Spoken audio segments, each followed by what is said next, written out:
National Fire Radio. What's up, everybody? Welcome to the Size Up by National Fire Radio. I'm, as always, your host, Pip. I think at some point I'm going to have to just stop introducing myself, but it could be the first time someone's listening to the show, so you should probably know the host name. So I'm sorry if you've listened to all the episodes prior and hear me just keep saying my name in the beginning. But today is a cool episode because it's like what I like to call a friend episode, where it's someone that I've known for a while is jumping on to, spend an hour of their day with me. And we actually don't get to spend like a whole hour together very often, if No. ever at all, for that matter. But I start my podcast usually with a lot of rambling about my guest or about my life. But instead of using my words today, I'm going to use his words about me, because he just recently made this amazing social media post and I feel like I should read it. So here we go. A bunch of years ago, just before the sticker thing really took off, I messaged this little guy who was all into fitness about doing some stickers for his at 555 fitness. He said yes, and we made a few. Nothing crazy. A little while after, I reached out again and started asking questions about FDIC. I wanted to know where the popular spots were, what he thought of the event, and anything else I could think of that might justify the price tag. He was kind, honest, and patient. He gave me almost an hour of his time to some random dude. Today, we printed some really cool containers to support his podcast, The Size Up, and I finally get a chance to start repaying him for his insight. I couldn't be more excited to work with my friend, my brother, at 555 Pip. He's genuinely a good dude. Subscribe to his podcast, get inspired by his energy, grow a faux hawk, and groom a stash. Love you, Pip. Those words were from my friend Lenwood Brown III, a.k.a. Lenny from Notorious Fire. Welcome to the show, my friend. Thanks for having me. So, it took me a while to craft that little post because I wanted to make sure that I was being accurate in describing you, both in size, but in the volume that you are. And I don't know if everybody quite understands like the amount of sunshine you bring to my day. But when we see each other at FDIC or wherever, we're just talking on the phone, it's a good part of the day. It's the best part of the day. So I don't know if I captured it quite as well as I could have, but I gave it my best shot. So, bro, you did. I had to read it, and then I had to think about it for a few seconds, and then I threw my phone at Tracy from across the couch because I couldn't really talk. It was one of those choked up moments because your words, and it's in a recent episode of mine that words matter, but your friendship matters, and I distinctly remember that first conversation, or not the first conversation, but the FDIC conversation. I was actually in my office that I'm sitting in now doing this. And I don't remember the exact conversation, but I remember a lot of the things we talked about and just how our friendship has grown over those years. And for you to take the time out of your day, your business, your family, your work, whatever it is, to say those things about me, it just says so much about you. And I can't thank you enough for that. Well, thank you for everything too. So our business wouldn't have gotten here if we didn't go to FDIC, and we wouldn't have gotten there without you and your insight and your kindness and generosity. And truly, there is a brotherhood outside of the firehouse between friends or fire-owned businesses or what have you. So, I'm honored to be on the show. I'm honored to be a friend of yours, and honored to be a fire-owned business at the big show every year. So I don't think when I started out kind of branching out beyond my department, I don't think I knew that this greater, for the word that's used all the time, brotherhood existed. Did you have any clue that was something that could have happened to you? Nothing at this scale. Nothing at this scale. I've been kind of around in my area in a bunch of different departments, so I've never thought of staying inside the bubble.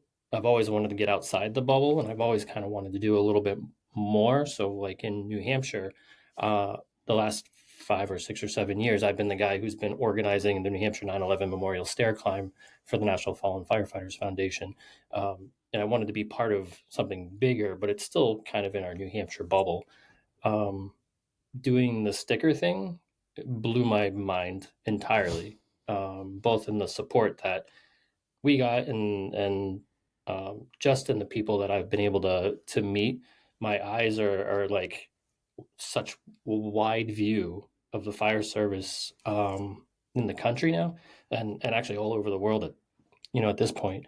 Um, it's it's actually helped me way more on the job doing sticker stuff and meeting people from other departments and just talking about their problems, which are still our problems, which are all of our problems. Like we all have the same problems, but we're still in the same cycle of problems that everybody else is, and it kind of puts it into perspective.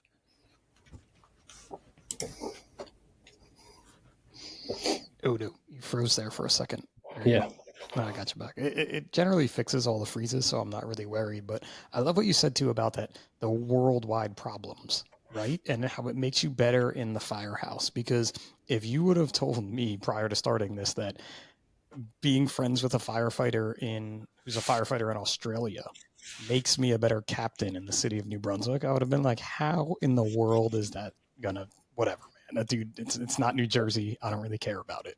And we have very different everything is very different about the way we do it. But being able to talk to him about some of the things he's doing, some of the things we're doing, it makes me better. I pick up a tip or two, he picks up a tip or two, and that's gonna make you better for sure. yeah, and it definitely makes me feel better that whatever problems we have in my department or in my area are are not ours alone. They're more of a global problem or an everybody problem, and that's something I can share. It's not like woe is me. It's like it's a bigger problem that we just happen to be part of, I guess. And hopefully and creating solutions for those problems, right? Absolutely, absolutely. I think that that's a bigger part of it too. And when you get to a show like FDIC, being, that's kind of one of the places where we definitely get to see each other each year. There's just so many people out there. Like, I don't even know. You're way more popular than me there. So I don't even know how you do it, like, for sure. No, no, I'm definitely uh, awkward with any popularity I have, but certainly not to your level. Not to your level for sure. So your business is way more popular than me. Can we at least say that? Because you always have a line of people looking to just pick up all the amazing stuff that you have there for sure. Say Yeah, that, if please. if the business is more popular than the both of us, then somebody's doing their job correctly as far as the business is concerned, for sure. Yeah, Which is so cool it's a to hot see. spot for sure. When you're creative, and we're definitely going to talk about your past and how you got to where you are. But like seeing people with your tumblers and seeing people with your stickers and T-shirts and things like that, designs you've created. uh, I can't even. How does that make you feel?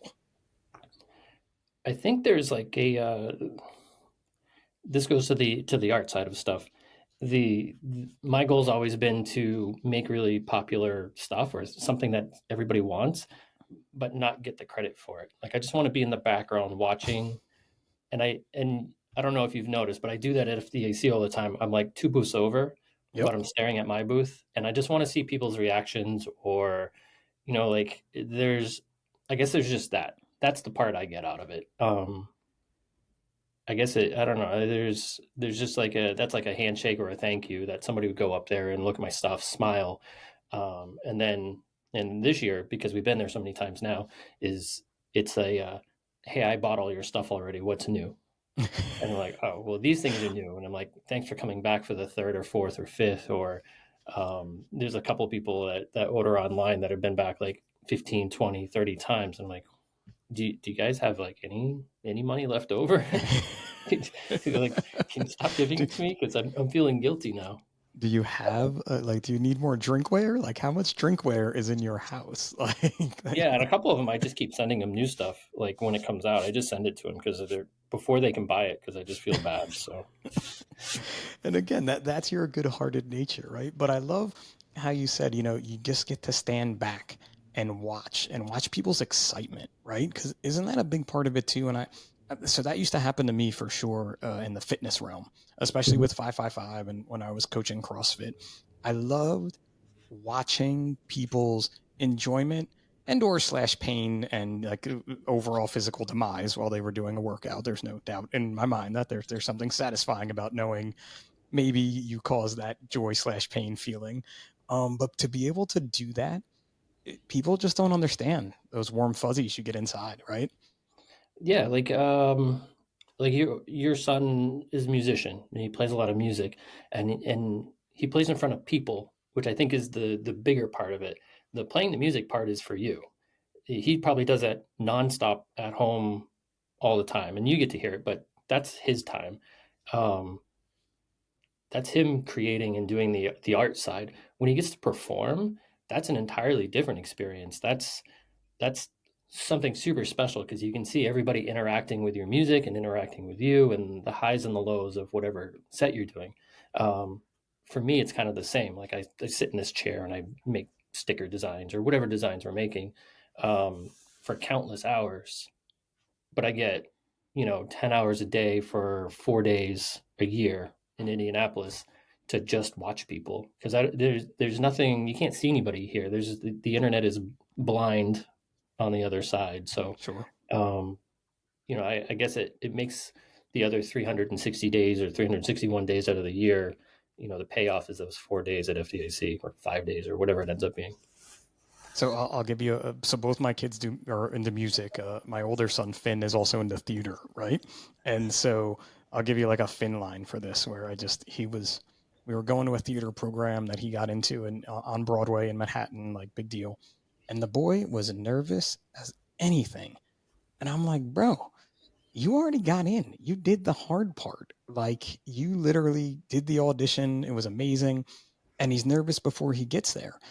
Then we're walking in the door and he's getting ready to perform. And now he's been in a few performances. And I was asking him about his nerves. And he's like, I'm never nervous to perform.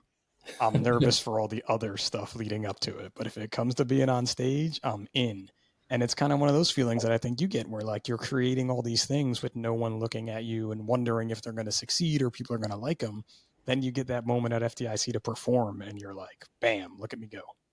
Yeah, except I don't have to do anything. I just have to sit in the back and watch. I've got like the greatest team ever, and they're doing all the hard stuff, and my work is just to watch. We call it.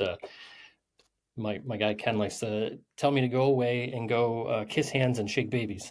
That's it. Um, so I sit back and watch. And your team too. So let's blow them up a little bit, right? So one of the things that Lenny reached out to me about and that he put in his social media post was because I had been at FDIC and a few shows with 555 and done merch and things like that. And he had a lot of questions about different things, how that works and good practices, let's say. And I definitely didn't have the best practices, but I did know some stuff at the time. And Lenny's team works that booth.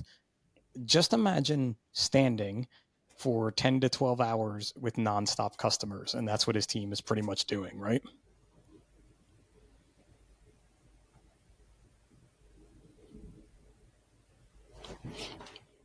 I can't tell if it's me or if it's just the internet in general that's pausing us.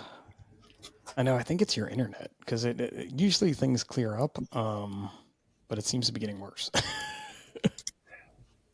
Let me see if I can get rid of anything that's like refreshing constantly. I was gonna say it could be all the artistic stuff that you have going on your supercomputer in your office. I do like the Photoshop just runs nonstop, and because it's the new online version, If you have multiple um, Chrome browsers open too, that it could be like doing it as well. never stops. All right, let's get rid of that thing. Sorry about that. That's okay. This is what happens when you have someone popular on who uses technology. Well, here's the kicker, and I don't want to poo-poo anybody who likes any particular brand of computer, but I bought a new MacBook Pro, thinking that things were going to move a little faster, but it has like that new chip in it, so it's actually slower than the 5-year-old one I have in the other room. Oh, I didn't even On know they most, came out with a new chip. So yeah. All right, we got rid of most of the garbage. Let's see if that works. See if we can let's see. avoid. So did you get my question though of like blowing up your people for being in the booth and really like how much work they do? I didn't, but I can tell you for sure that um, the two people I brought out this last year, Ken and Amelia, literally didn't let me in the booth. And I think I saw every time I saw you, I was like, they kicked me out again. They are an absolute godsend. The amount of work that they do and how they interact with everybody, and when I come back, they just sort of like give me updates and then kick me out again um, to go out and do whatever the shaking babies and kissing hands part. Um, Back at the shop, I have both of them, and I have a collection of 3 or 4 other people that are in and out. So I have Jen, who's just joined us, who's learning how to do a lot of the production side of the stuff, and I have Gretchen, who's been heavy on production, and she just had a baby, so congratulations, Gretchen. Congrats, Um, Gretchen. and we have like a whole host of other people that are just in and out when they're available, and everybody's either on the job or in EMS or something like that. So it's a constant struggle for me to do scheduling, but it's a great place for all of us to come and kind of unwind. Like we can still talk about firehouse stuff, but we aren't at the firehouse. We're in a safe place where we can still sort of be in between real life and the firehouse life, and then do whatever. So they work their butts off for me and for the business, and we wouldn't be anything without them. I'd still be in the basement baking tumblers on a snowy day or something. Um, And it's such a great thing too, because there was a bit of a time where older folks in the fire service were like, we're losing the craftsmen and we're not hiring the roofers anymore, and this, that, and the other thing. And those dudes, that's what they were doing at that era in the fire service, let's say on their off days. They were doing the same thing you just said. They were all roofing together and they weren't in the firehouse, and they were decompressing without even really knowing they were decompressing by swinging a hammer on a roof. yeah, absolutely. It's just a different, like the industries have just changed a little bit. But yeah, there's still a group of us doing stuff, and the brotherhood's alive and well. We're just maybe not as widely visible as before, or not available last second, but we're all still here. Not getting suntans like the guys on the roofs were getting when they were up there doing it, for sure. Yeah, I could use some sun, to be honest. It's raining out today, but I need a nice tan like you've got going on there. Well, I mean, that's my Italian New Jersey heritage that just kind of, I just Yeah, I'm happen to. half Asian, but apparently I'm super pale these days. So So it just kind of causes that one to happen, right? But so you're like the man behind the curtain, right? In a way, except you have come sort of coming out behind that curtain, let's say, not closet curtain, and posting more on social media of you. And everyone loves it when you're on social media. I can see it by your post and the likes and the interactions. How's that going? for them, probably really, really well. For me, it is the most uncomfortable place I could possibly be. Being in front of the camera like this or in front of people, it's just We not can tell. Don't worry, we can tell, right. buddy. But it's not a It's bad thing, though. It's not a bad thing to step out of your comfort zone and do what it is you're doing. right, and so like this was one of my preaching points when I was going through the promotional process in my department a few years back now. It was I was I felt like I was good at my job. I was good at being a fireman. I was good at being an engineer. Um, I was doing all the things that I needed to do, and I was, and I hate to use the word, but I was getting comfortable, Sure. and we can talk about Aaron Fields and comfort is the enemy of growth and that whole mantra, and I'm on it, right? Like I've subscribed to it, and I was getting comfortable, and so one of my stepping stones, or at least one of my soapboxes for getting promoted was I don't want to be comfortable anymore. I want to be uncomfortable, and the most uncomfortable place you could possibly be as a fireman is in that right front seat. Um, and it's still uncomfortable a bunch of years later because like some guys, the new guys drive, and I'm scared all the time. But a different kind of uncomfortable as well, and more challenges. And um, so business wise, like I know I can do creative stuff, but I can't do business stuff. And part of doing business stuff is either finding somebody to be the face of the business or be the face of the business, because I think there's a connection there. Yeah. And it's an important connection. And I try to be genuine, and I try to be true to my business and myself, and all of our goals and values. And um, it's uncomfortable, but it's something that I'm learning, and I figure this is the next step for me to be uncomfortable in my own business. So we're trying to grow, we're trying to learn, be better. But you're doing a great job of it, and people see that, and I see them appreciating it, right? In that uncomfortability. And look, I'll be the first one. I'll say it here. I'm uncomfortable talking to the camera when it comes to being by myself. I don't like doing what it is you're doing And maybe there's some folks in my life that keep telling me I have to do it more, and I have to take that leap and be like, I'm gonna do it. And I shouldn't even say it. It's not I can talk to the camera by myself till I'm blue in the face. It's actually putting it out there for the public to consume. That is where I get held up at the moment. Yeah, it's that next part is putting putting the post button, and there's the firehouse fallout from whatever Sure, you post. Even it has nothing to 100%. do with the fire service. Like you're on camera, you're going to get roasted for that. Um, but in the big picture, I'm it's and you're the same way, right? Like with 555, you're representing not yourself, but your brand and all the people that work with you, and then this mission on top of that. And you want to be true and good to all of it. Um, and it's hard to do it on your own and not think that you're messing up something along the way. Yeah. Um, I'm not even it, worried. The firehouse roasting stuff, that's beyond me. I mean, come on, I cried on national television on the Oscar Awards commercial, like about my wife. Like, it doesn't get more, my lip quivered and everyone pointed it out. Like, that part of it's over. It's just that, like you said, you're representing so much more. And I don't know, I do have to get over it. Maybe you pushed me over the edge now that you're doing it more. Maybe I need to do it more too.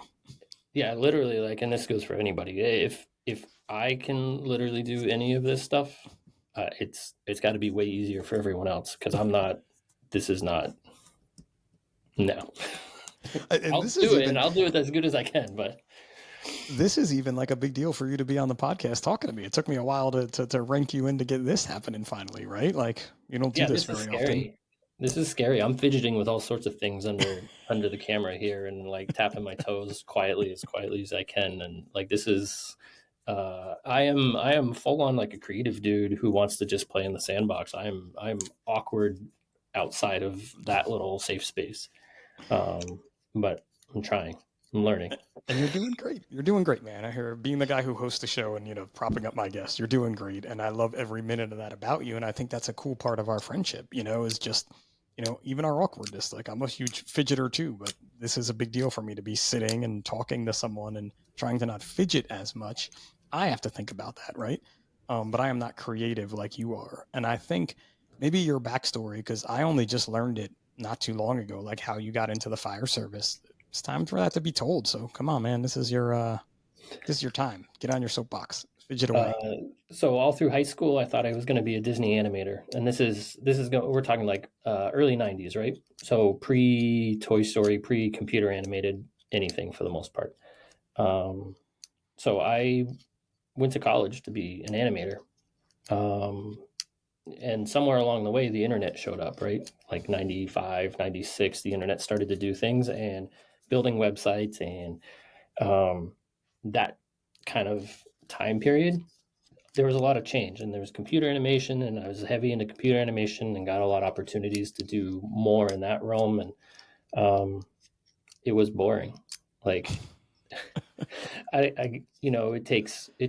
it took an entire semester to do 30 seconds of poorly crafted computer animation Oh for my me god. back in those days. So it's not like all the cool tools and technology we have today to try to facilitate some of that stuff and make it a little faster and easier. But back then it was just a really long process, and it wasn't my thing. So I dropped out of college, worked in the business corporate world, and didn't like that more than I didn't like college. So went back to I don't college. I don't think I've Uh, ever I've ever heard anyone describe something like that. Like, I dropped out of college, worked, didn't like that more than I didn't like college, so I went back to college. I love it. yeah, uh, I finished my degree in fine art, and then got out and basically became a graphic designer. And then the recession hit, kind of, what was it, like 2000? Well, right after 8? 9/11, essentially. Oh, okay, earlier one. Okay. Not housing market dropout, first reception. Yeah, First recession. recession. But 9/11 happened, and I was, this is before I went back to college towards the tail end of my professional career. Um, and 9/11 made me feel helpless and like I wanted to get involved, but didn't know how or didn't know what to do, and realized I hadn't really done a whole lot for, I guess, for my life at that point, right? Like it was just a lot of exploring and doing Sure. young stuff, right? Like I was 18, 19, 20, like that's when you do that stuff. Um, but I wanted to have direction, and 9/11 just kind of confused me.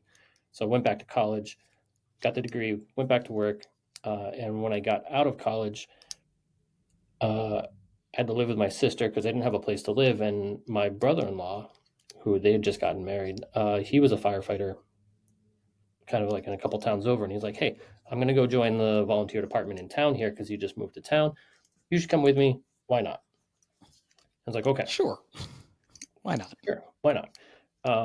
I went down and walked in, and it's just a small department, right? Like small volunteer department. Uh, but they had big red trucks, and the BRTs are really sexy, right? Like, um, It's one of the cool things. Like it's a cool part of the job. You get it's to super ride on cool. the big truck. There's no you can't anyone that tells you they don't like to ride on that, they're just lying. They're absolutely lying. So I was like, "Well, this is kind of cool, whatever." Like, and I was fairly athletic and everything. I was like, "Fine, sure, sign me up." And absolutely fell in love. Was welcomed by the people who were very much of the brotherhood and invited me out right away to be part of like this big fire family that they had, to events and all this other stuff. And really felt part of like a culture of people that really cared about one another, and that was super duper cool. Uh, so we just did that for a few years, and at some point, like my career as a designer kind of went away with the recession because there just weren't any jobs. Like marketing jobs go away pretty early in Yeah. that cycle of recession stuff. So I was like, all right, well, there's job security in being a fireman for the most part. Not everybody, but for the Yeah, most yeah. part, in most areas. Let's do it. So started to go through that process and became a fireman. A few years as a fireman, come full circle. Now we're starting to get like the itch to be creative again, and so Notorious Fire Company, which was really just my name at the time on an Etsy store, was the combination of being creative and wanting to be creative, and liking comic book stuff, art, animation, and all those things, and the fire service. So the first sticker I made on Etsy was a hand drawn Deadpool wearing a fire helmet, and it didn't really sell anything for like a year, maybe like two or three, but it picked Well, up there some aren't traction and you made some more. And I just kept drawing all the time anyway. Like that was the goal. Uh, and and then like poof, there here weren't we many are. Like firemen on Etsy, so that could have been why that did occur. Not many searching Etsy at the not at the time. time, but give it 5 years, and Bam, yeah. all of a sudden you're something, or it could be something. And so we just kept kind of hanging with it, and here we are.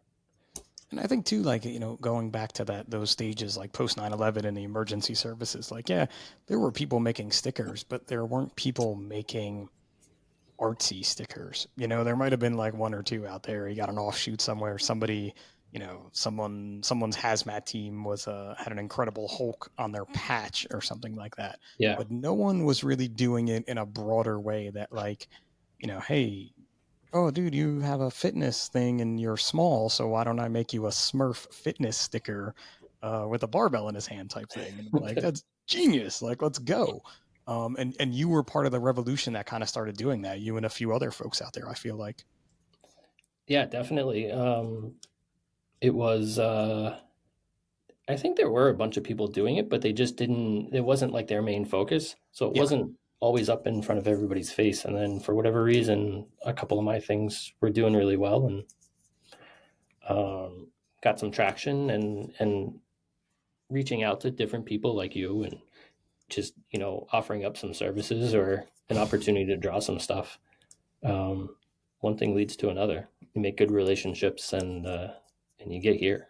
And that's always the key too. Those relationships are definitely key. But I want to spend some more time talking about like your creativeness because I feel like that's such a big part of you, and it's such a big part of a lot of people. But when you get into the fire service, you have to be all in the beginning. I stand by Mickey Farrell. When you're brand new, you're really all in because you have so much to learn, so much to take in, so much to experience. But you still have that creative spark inside of you for whatever it was you were doing before or you were into. And you were able to reignite that and combine the two. And I think that's a big deal to talk about. Well, I think I'm always a fireman first, even though my first love was being creative. So the business here 99% of the time has is totally a side hustle. It does not interrupt what I want to do or what I do within the fire service, and that's always been like that's been a line that I won't that I've refused to cross. Like I'll do some business stuff at work, but it's typically after like 8 p.m., 9 p.m. Hmm. after the guys rack out or whatever, and then I'll stay up another 2 or 3 hours and do business stuff. It's never during like it's rarely during the middle of the day or something like that. Sure. So like that's a personal line. But the creative side of stuff is, and I think maybe you've had a guest on before. The the art and creative side of the stuff is how I one of the only ways I have left of managing my mental health. Sure. It is a way to be totally focused on something that's not fire related or not and it's probably wrong, right? Like I'm probably suppressing all of the things that I should be talking to somebody about or dealing with or whatever. But like I'm redirecting my attention, and it gives me a break from the hustle and bustle of a firefighter's mind. So more than anything, I've used it as therapy. So like the business is as unhealthy and stressful the business is sometimes, it is the distraction that I need from 20 some odd years of doing fire related stuff uh, to try to maintain some kind of balance in my head. But the mere fact that you're saying that means that you're not pushing that stuff to the side, right? That you're actively knowing that you have to be doing something, because if you weren't doing this healthy outlet, you could be doing some of the unhealthy outlets that we know happen in our field. You know what I mean? And sure, could you be talking to somebody about all the stuff? 100%. All of us could be. But you found a healthy outlet, and so many other people did. And being creative for so many folks is, like I like to say, I'm not creative. This is kind of what I do, and it's my outlet. Fitness was my outlet, and I found more outlets because it just doesn't have to be that one thing. I think I need to find fitness as, as more of an As an outlet. outlet. And I don't like maybe you've come across this, but like I'm very like every second of my day is tied up, right? And I know yours Sure. is as well. Um, when do you do is fitness still the time that you do you? Because I don't have necessarily any me time right now. So I'm trying to figure out that balance. Like how do I find an hour to work on me, to work out or eat right or do all these other things? Because right now it's 7 a.m. to 6 p.m. business every day that I'm not on duty.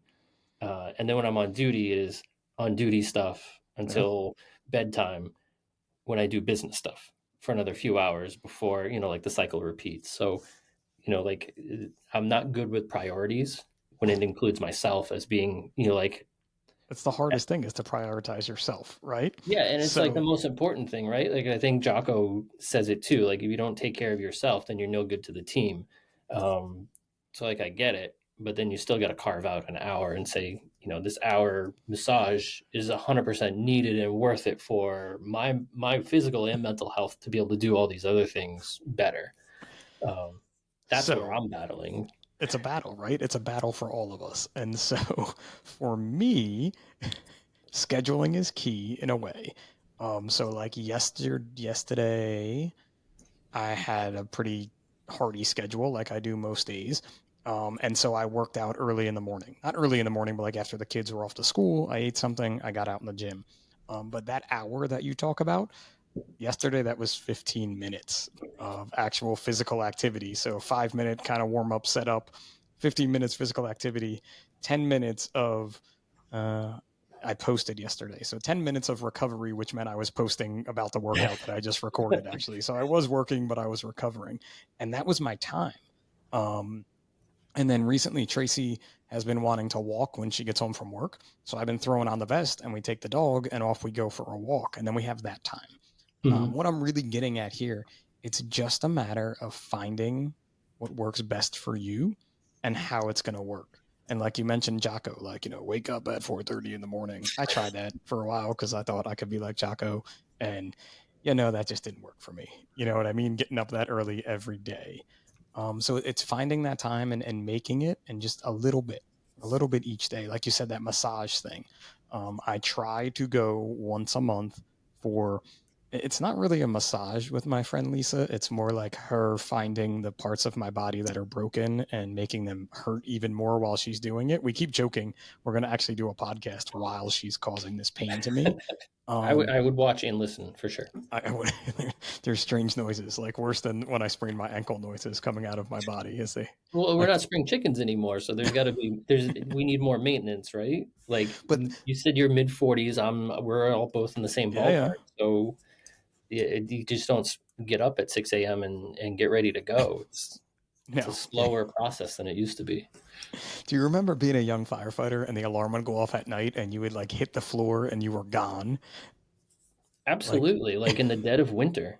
In yeah, the dead of winter, like being a call guy, I would jump out of bed at 3 a.m. from a dead sleep, run into the car, and drive through a snowstorm to get to the firehouse, which was only 2 miles, 2.5 miles down the road, and get on a fire truck within 5 minutes of waking up, and it was fine.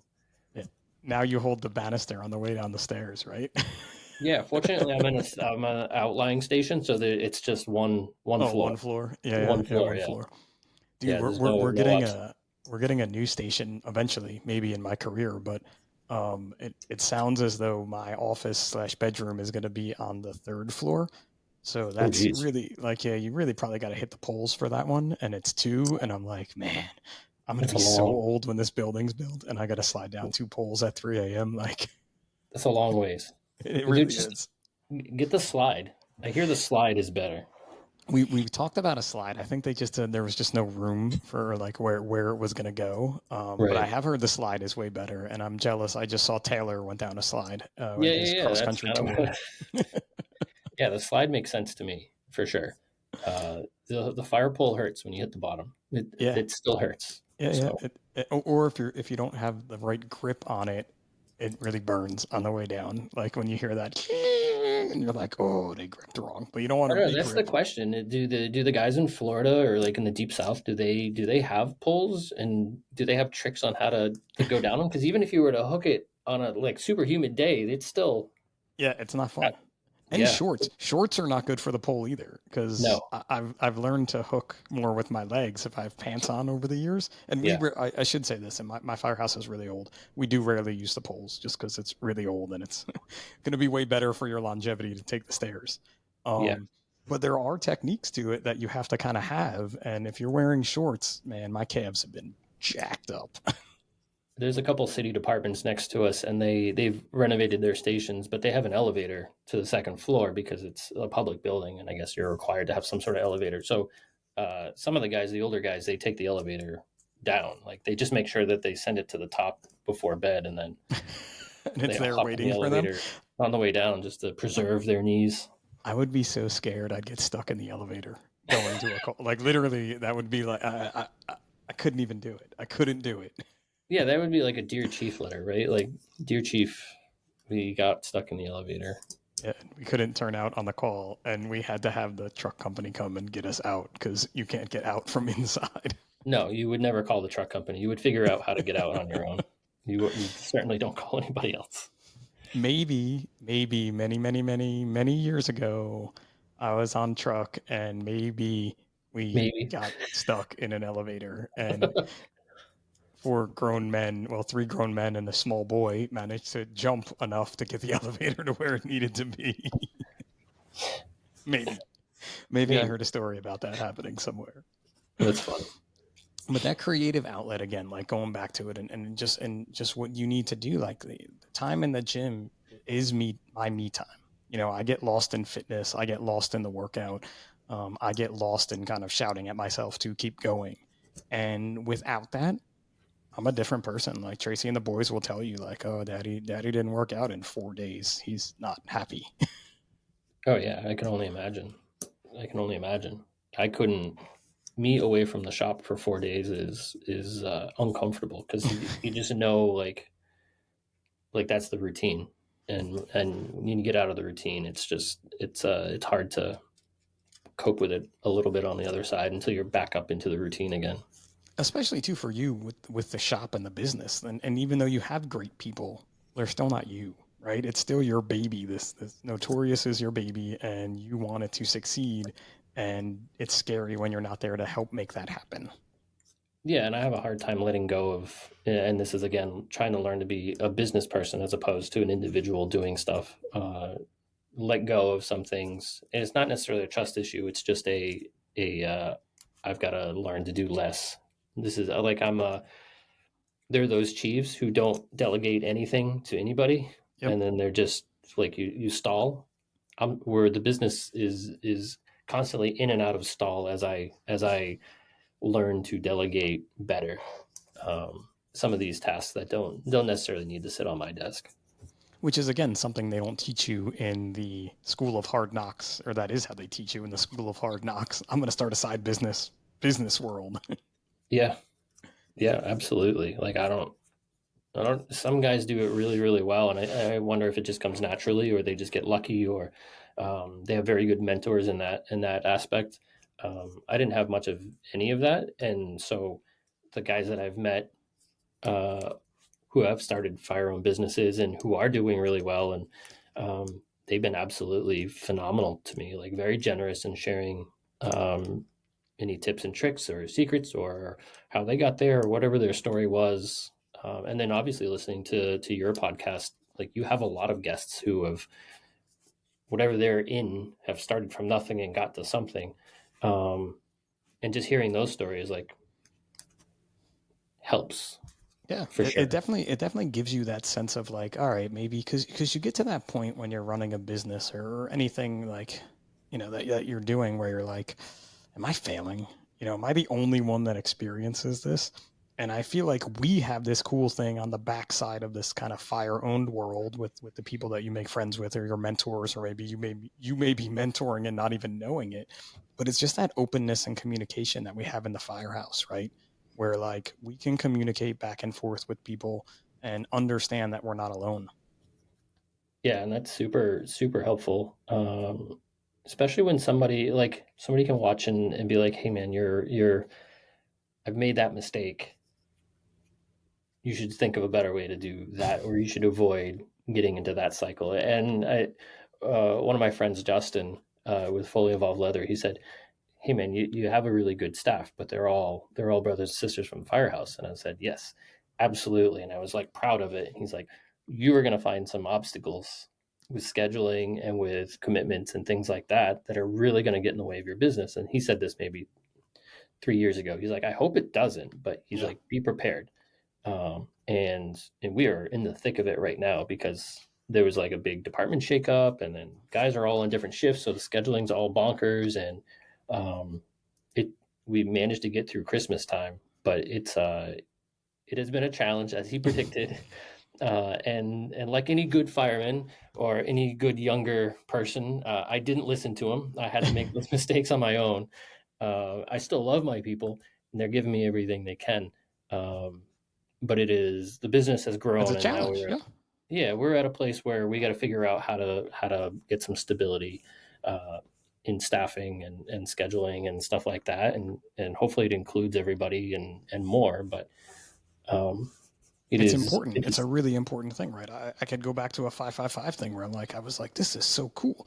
I have people from all over the country. You're like, there's people they're involved with this and we run it and we're, like an internet business and we all do it remotely. And then it was like, all right, cool. We all want to go somewhere. And just the travel alone, you were like, oh, this was a bad problem.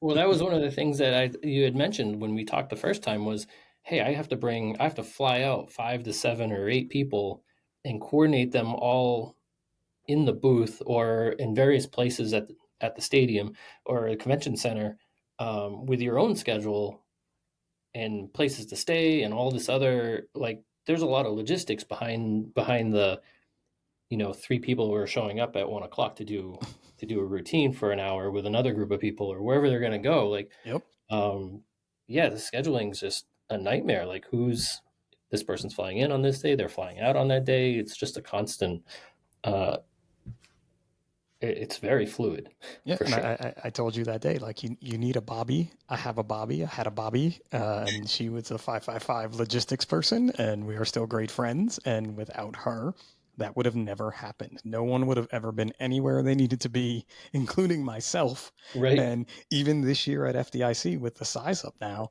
I need a Bobby again because I need someone to kind of coordinate what I'm doing and how I'm doing it, where I am, who I'm Yeah, supposed for to be sure. with, I just got right? very lucky that your booth happened to be a couple down from us, so I could peek over and make faces at you every once in a while. But uh, most of the time, you weren't there. You were out Yeah. and about doing all of your things. So My uh, wife actually just went in our walk last night, and now what are we? We're like 3.5 weeks out of FDIC, 4 weeks out almost, and we're still talking about it. And like, she was like, "How come we're not posting more stuff that you got at FDIC?" And I had to admit that I'm like, "Cause I didn't get it."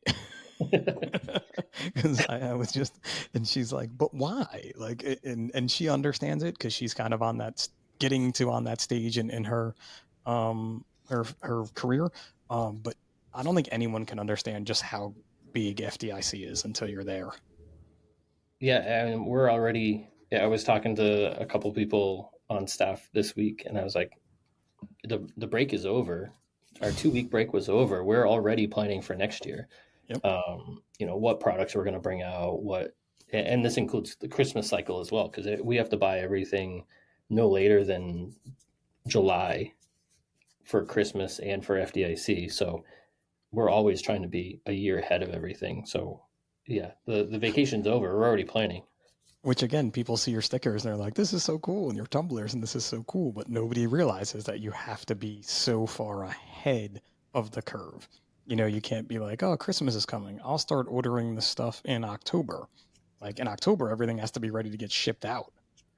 Or at least in the building so that we can make them to ship them out or whatever it might be. So yeah, like that's been the growing pains of a bigger business. It's just I don't know. It's just what it is.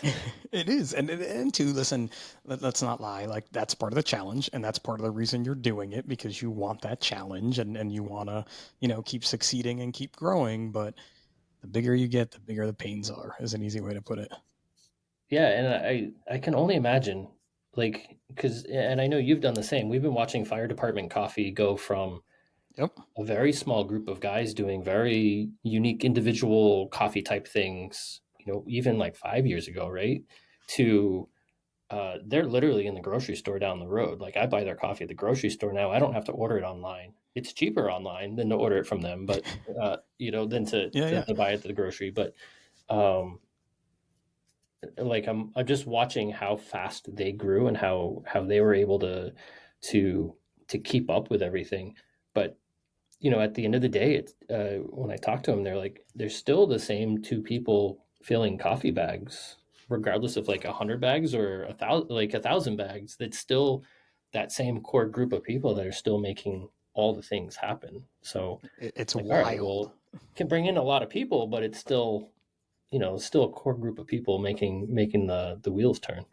Yeah, and they're kind of like steering the ship, right? And it's cool to, again, just considering myself fortunate to have made friends with Randy and be able to get the glimpse from his side, that back end view of seeing things that a lot of people don't get to hear about in that company and their growth and just how amazing it is that they just keep going and keep going and keep going. And I'm like, bro, what's next? Like, it's a question I have for everybody, but for them, I'm like, what is next? Yeah, Like, absolutely. Randy's like a good example. He's such a great dude. He's like always been a huge supporter of the business here. And I met him. A funny story. I met him at the first FDIC I was ever at when they did it in just post COVID. It was in August. oh, that quick one. Yeah, yeah. I It was a missed that quick one one. in August. And so I met him in the loading dock parking lot, trying to figure out how we were going to get our trucks in to unload or whatever. And I don't know if they had done an FDIC before that because they're big. It looked like they ramped up a lot during COVID, so there wasn't an event for them. Yeah, So yeah. they like rolled up in this like beat down U-Haul with all their stuff in it. And I had no idea who I was talking to, and I was just like, "Hey, I'm Lenny. Hey, Randy, good to meet you." Blah blah blah. And I was trying to like, I had talked to the loading dock manager and I'm like, this is how we're gonna sneak our stuff in so we can avoid the chaos. And he's like, yeah, yeah, yeah. And So, and that was however many years ago, but that's how I met Randy. But every year we kind of meet up and have a quick conversation, and he's been very helpful with just kind of putting things into perspective for me. Like real quick conversation has just been very warm and settling for me, and I wish them like all the success in the world, and clearly my wishes are coming true because they're doing awesome stuff.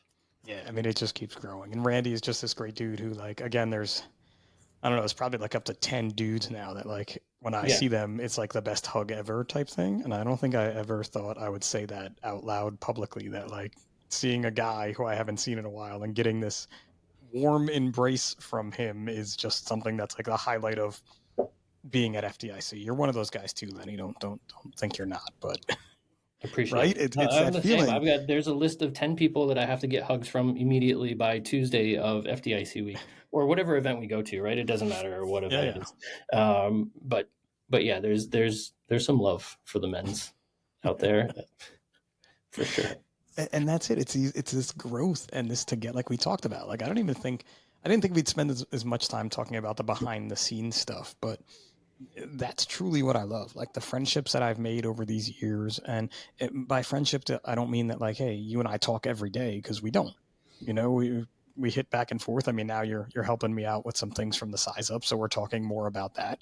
Um, but it's so cool. Even AJ Fusco from Fork and Hose last night, Tracy Mhm. and I went for that walk. She had on a T-shirt that we made, Fork and Hose and 555. I shot him the picture, and he's That's like awesome. old school, and that's all we needed to do. Like we didn't need to have this big thing or anything, but those are the types of relationships that really, as another way to help me, that catharticness, being able to talk to you about different stuff or things like.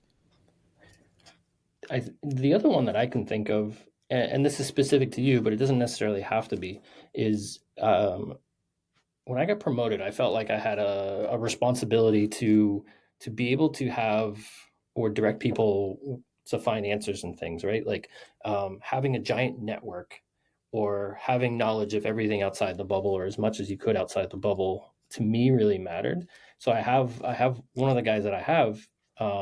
He's a huge fitness guy and he's like big into functional fitness. And I was like, well, there's no greater person to talk about functional fitness than Pip. So we got to get him in touch with you. And I, he wanted to do like either the IFF route and get certified in Firehouse Fitness type stuff, or O2X, or any of the other groups who do that are real big into it. And I was like, well, hold on, like let me get you in touch with Pip so you can at least like he's done the same thing. He's gonna have some direction for you, or at least have some answers to some things. And so now a lot of these shows and a lot of this business stuff is really to meet more people and build that network. So when Sure. somebody comes and says, "Hey, I'm really into, God forbid, I'm really into pagers and Motorola radios or something," I'd be like, "Oh, well, I know exactly who to send you to. I Go got a talk to guy. this guy over here. He's the one wearing glasses and the pocket protector, or whatever it is, right?" Like that's a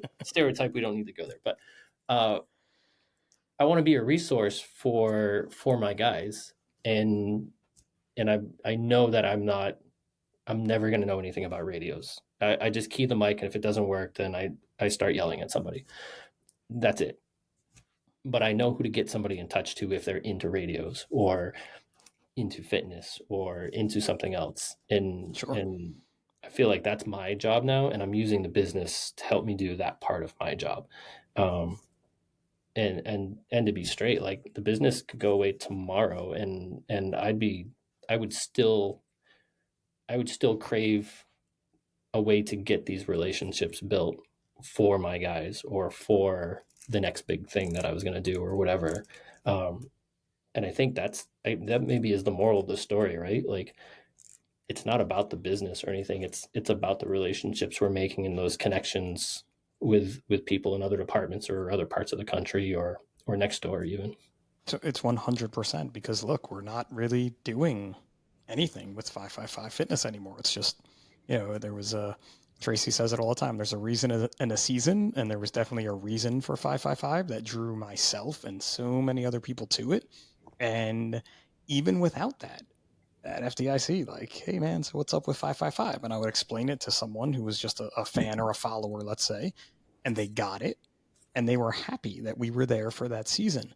And I still have all those friendships. I still have all those connections. Just because you're not doing stickers or I'm not doing a podcast or public fitness anymore, giving away grants, doesn't mean it goes away. Those connections are what's real.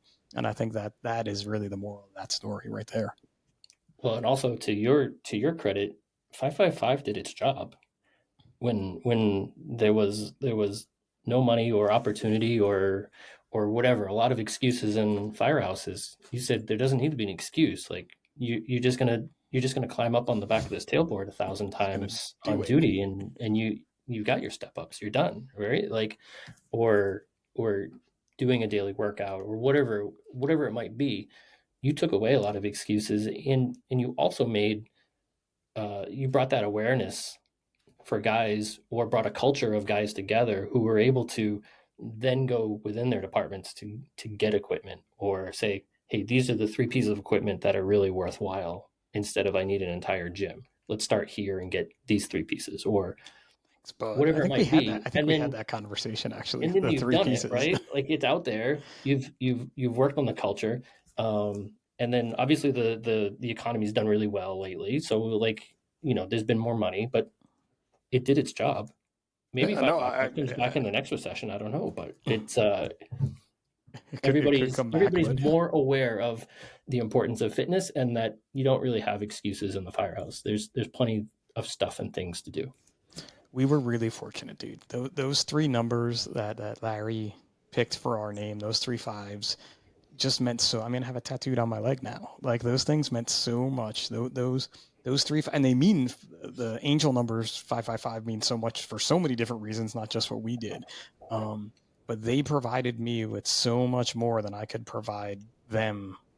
It's unreal, and it's nice to hear you say all those things, and I really appreciate it because it takes me back to that time where let's try this, like you said, like I want to have an outlet, I want to try something different, because sometimes I do get down that we're not still doing it, and I'm never going to let it go away. And who knows, maybe we'll come back one day with something different with it, or be able to use it in another positive way. But for the moment, it's just going to kind of be cool and chill, and the free workouts are out there. I mean, this is now a 555 commercial, but the free workouts are out there, the free programs are out there, all the stuff on the website will always be there. And we see where it goes, but for sure, man, that's it. It's the same as anything. It's the people that really matter. Yeah, for sure. So I want to, because I got about an hour of your time, and I know you're a busy dude, but you said something about being an officer before that I want to just jump back in, because we do sprinkle the fire service in here like glitter. But I would say the scariest part of being an officer is training a new person to drive and being on that right side of the truck and like diving into the doghouse, because the cars on the right don't move, the cars on the left do. Absolutely. And you live in New Jersey, and New Jersey, at least to me, right? And this is maybe wrong. I think of New Jersey as tight, narrow streets, um, whereas I'm in more of a rural area, where the streets aren't necessarily tight, but there's no shoulders. Okay. So we're not going to take out like everybody's side view mirror when we get too close to that side, but there are an awful lot of sticks. And then when those right rear tires come off of the pavement, we get a little swirly, and like there's a little, Oh, yeah, there's a little pucker factor in the booty hole, that we all feel.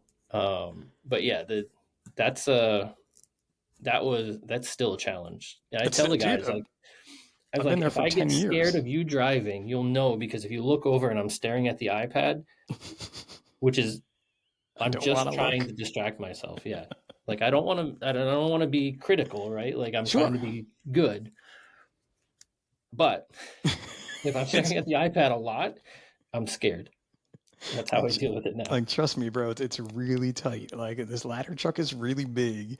It's really tight. Our biggest problem now is everyone in my city has a car, and we don't have enough parking for all the cars, let's say. So now Mhm. they're on both sides of the road. They're double parked. So the roads just keep getting smaller and the rigs just keep getting bigger, is the easiest way to put it. And And sometimes a guy driving forgets how tight it is on my side. At least the snow's gone now, right? So Yeah, well, then you don't even talk about the snow. There's a street that we try not to go down when it snows, just because of how bad, and it's like a major street and it's yeah, big, but it's like, dude, this is gonna take forever, yeah. and it's Don't let really the new guy scary. drive down there. Let's take the other way.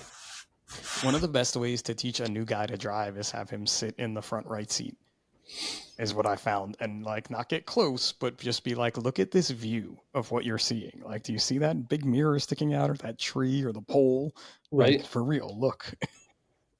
And we just got a couple new engines within the last couple of years, and I don't know if you've experienced this, and I'm sure somebody has, right? Uh, they're lighter, they're faster, they turn on a dime, and the seating position is no longer sitting over the steering wheel. It's like sitting like a regular car. So, uh, so the drivers are way more comfortable now. So then you take, there used to be a separation. You used to get out of your car, which was very comfortable, and then sit in the driver's seat of an engine and be like, "This is very uncomfortable with a big giant steering wheel." That you had to shuffle steer only because you couldn't wrap your hands around it. Now the steering wheels are really small and it's very comfortable on the driver's side. Uh, some of our guys are just too comfortable Yeah, coming out of I've their never car, thought of getting into that. these Yeah. things. I'm like, no, no, no. We still weigh 35,000 pounds. You might Yeah. not feel it, but we still weigh 35,000 pounds in this engine. Like, we're going to be upside down here pretty soon. So I don't, it's a, I never thought of it that way, but like when I got hired, two of the reserve rigs were a 78 and a 79 Mac. So as old as me and a year younger than me. One was a manual transmission. And mhm. like when we were in those rigs and you had to drive them, like it was not a comfortable So experience. this is where you get to come clean with the shortness.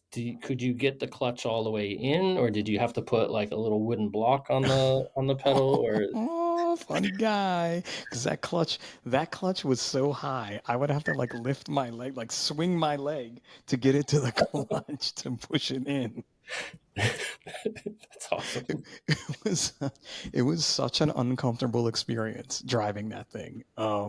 It was fun. It was very much fun to do, but like you said, you weren't comfortable in the seat. You just couldn't be comfortable in the seat, And the windshield was flat Mac, so like you were right up on the windshield almost with this big steering wheel, and then trying to use all your other faculties. Yeah, you were fully involved with all your senses and listening and watching and feeling to figure out how to get this thing, up the next hill or down the next hill safely or wherever you were going. Now Oh, it's just hills. It hit the was also button the and size of drive a and go. It was the size of a Volkswagen, so I can Yeah, say yeah, that it was so small. It was definitely that part was easy as opposed to what they are now. But I never thought of it that way, and I think we may have a little talk about that tomorrow on shift, just to see if anybody else is any of the older guys are going to be in agreement. But we haven't had those Macs now for 15 years, maybe 14 years or so. So most people don't yeah. even know what it was like to be in one of those. I missed it. I just missed it. I didn't have to drive a Mac. I would have been terrible at it. Um, but I did get a chance to drive a couple open cabs, which was really really fun. Except in the wintertime, riding backwards was not fun, or like pouring rain or Oh, horrible. chasing wires in the middle of the night in the In in a the back of that storm, thing. It was and miserable. yeah, Um, horrible, but the horrible. summertime, absolutely the best. Win. Yeah. The best. Every reserve, when I got hired, every reserve rig was open cab in the back, and one primary rig was still open cab in the back. So I spent a lot of time in those, and it was an experience. But the winter sucked. Oh my god! Yeah, yeah. Winter's no good. It's like the guys who are like they post a stupid meme online of like, this is when the fire service was cool when they were like riding on the back step, and I'm like, bro, you don't want to ride on that back step, man. There's no way that. No, I'm out. No, do you see what any tailboard looks like? Like after going on a run in the wintertime? Like that's all coming up on the back of you instead of the back of the truck. Yeah, Like you I'm you I'm didn't good. get to choose the nice day to ride on the back step. It could be 0 degrees or pouring rain, or that was your seat because there were no Yeah. other seats. So Yeah, absolutely. my dad was an open cab tiller man, like Oh geez. yeah, like and the fourth man on the ladder would sit next to the tillerman Oh on like really? this little fold, or they would stand, but there was a seat that would fold down. And my dad always tells a story about, and we're going long now, but this guy who I grew up calling him Uncle Angelo, he would try to scare you by tillering closer to where your legs were hanging out to a car or something or a tree. It sounds like something I would probably do too, but good times right there. for sure.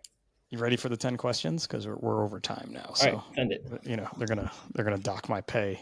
Jeremy's gonna cut me down because I went too long, and Well, we that's had how it all goes. those technical things in the between there, so maybe. Maybe that'll make it okay. You never know. It just may. All right, here we go. 10 questions. They're supposed to go fast, and they never do. I'm gonna try. You can try. Beach or mountains? Mountains. Of course, because you're from New Hampshire. Duh. Night out or night in? Night in. I don't like people. I don't want to be out. I pay a lot to stay. I pay a lot for my house. We're staying home. That I pay my mortgage. I'm not going out. Give everybody a movie that they need to watch. Oh, geez. This one's a hard one because I don't actually watch much TV or movies. I don't know. Rudy. Rudy's a good one. Okay, I like when the little guy works hard and it pays off.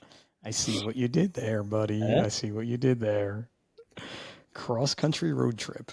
Who is your celebrity co-pilot gonna be? Celebrity co-pilot for a cross-country road trip. Living or dead, famous, anybody really? I would say. All right, so this one's going to be really weird. It's going to show off how nerdy I am, but Felicia Day.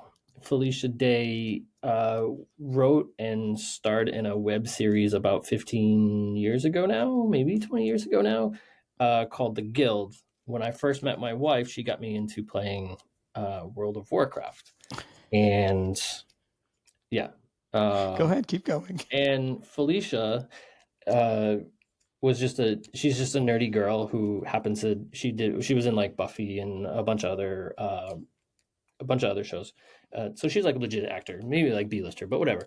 But she's just such a strange cat and full of like weird oddball fun facts that I would imagine, a 16-hour car ride to Indianapolis with her would just be I would learn so much. We should start a GoFundMe for Notorious Fire to pay her to drive to Indianapolis with you next year, and we'll video it all, and it'll be amazing. That would be scary and wild at the same time. As long as the car doesn't hit a pothole and break a shock, I'm sure she'd be into it. So. Yeah, that's a horrible story. Let's not talk about that anymore. Okay, We're still trying to deal with that one. I won't bring that up. But you got a new car out of the deal, so I guess you got a silver lining somewhere in there, right? New car. Yeah, I'm trying to get rid of it so I can get one that actually does what I needed to do. Oh God, we got us home. That's all that mattered. That's it. Do you make your bed every day? Not even close. Nice. How about a book? What's a book everybody needs to read? A book that everybody needs to read. I have it here, actually. Get it? I like it. Such a great drawing behind him too. That was on a snowboard, folks. By the way. Everybody being firemen or everybody? Well, everybody, just everybody, anybody. I don't know. Whatever. Right. Would you have two? Do you want to make two? I mean, is there a library back there? I can't see. Like everybody. Yes, read it. Great book. And everybody fireman. There you go. Done. Right it's there. The easiest read possible. If you can't get through that as a fireman, then you probably didn't graduate high school. I don't know. Bobby's gonna love me saying that too, but because he's 100% right, and they are both. It's crazy. Like the past 5. Well, no, I shouldn't say that. One of the book that was on the last episode is over on that wall over there, but I have them, which was pretty cool. So I have both those. Oh yeah, and you did. This is like most people are gonna just listen to this, right? So, Leadership, Strategy, and Tactics by Jocko Willink, the green book, not the black one. I like this one better than the black one, and then. Bobby Eckert's Eckert Fire Tactics Volume 1, which I don't think is available, but he has a Volume 2. That one's good for firemen. And if you follow Bobby Eckert on social media, he puts up a lot of those quick tactic tips from the book. Yeah, like every Wednesday or something he has. Tuesday. Tips for Tuesday, right? Isn't it? Tuesdays are for tactics, yeah. Tuesdays are for tactics. There we go. Good thing you said that because I didn't even realize you just held them up and we talked about them. So Bobby will appreciate that as well. All right, a couple more questions. Highways or back roads? Which one are you taking? Back roads. Always. I love a back road. Give me a bucket list place to visit when you're ready to leave the shop for like more than 4 days. So, that's a tough question, man. You have a lot of tough questions. So It's a real podcast, sir. I've crossed it off the list a number of times, and I know you crossed it off the list last year. But I don't like taking any time off. But when the wife forces me to take time off, I enjoy going to the White Mountains here in New Hampshire, and it's not just because I'm from New Hampshire. I think it's a fantastic area for so many reasons, for the It's food gorgeous. and for the mountains and for the water and the rivers and the people and everything up there. It's an entirely different world from southern New Hampshire. So uh, I would strongly urge anybody anywhere to go to that part of the country, even if it's not on the White Mountain side or you go to the Vermont side or whatever. That stretch of land is gorgeous. I will agree with you on that, and I can honestly say it because I've been there 3 times now. And we rarely go back. We rarely repeat, let's say, and I would go back again in a heartbeat. So Otherwise, I want to go to New Zealand. I want to cross that off the list. New Zealand and or Australia. So nice. I've Hoping not. hoping to get that off the list this year. Just waiting for just need the airline fare. Just come down a little bit more, and I'm pulling the trigger. But the Aussies are ready for us. So I hope so. They uh, better be ready. all right, 2 more questions. Football or football?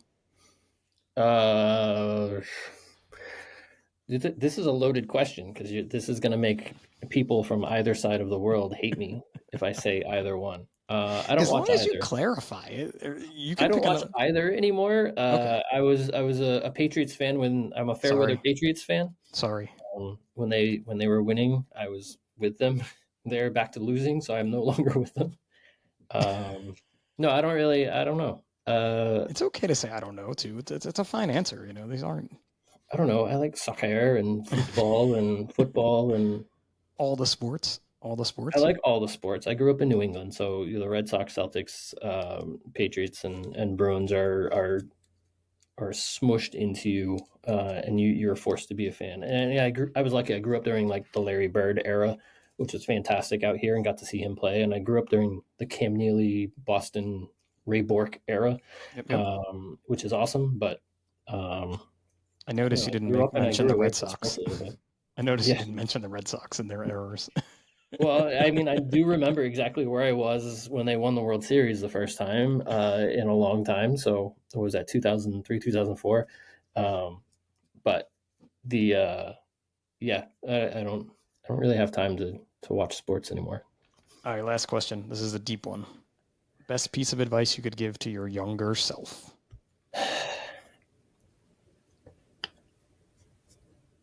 There's just going to be a lot of silence because there's so many things on the list. Pick one. You could just pick one though. Um, Maybe not the best, absolute best, but a really good one. don't give up so easy. Love it. Right? And that counts for today too. Right? You're telling your younger self that, but we still have to remind ourselves every day to not give up so easy. Yeah, don't give up so easy. That whole carpe diem thing is the real deal. Don't look the other way from opportunities. I missed a lot of opportunities because I was looking the wrong way, Love it, man. on Listen, Lenny, purpose and not on purpose. So this has been a long time coming, and I'm so happy that you came on the show. Can't thank you enough, brother. yeah, no, I can't thank you enough for having me on. It's an absolute honor to be part of this and to be a friend of yours. And I wish you the best of the podcast. Thanks, And man. hopefully we can do this again in 5 years with 100 million times the subscribers to your show and That would be cool. I'd be all down with the. that. Let's go with like a year though. I don't want to wait 5 years for that, man. I'm from New Jersey. We want it now. Like we're that I'm with way. you. We're not that laid back, bro. Right? I'm with you. Fair.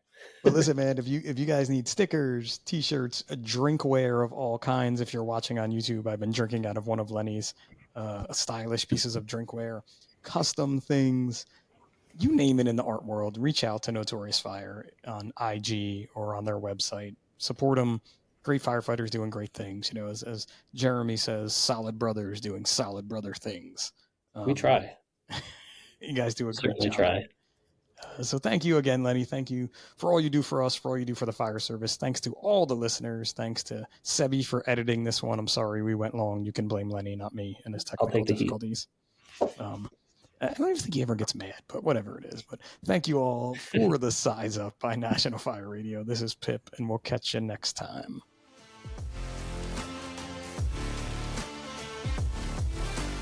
National Fire Radio.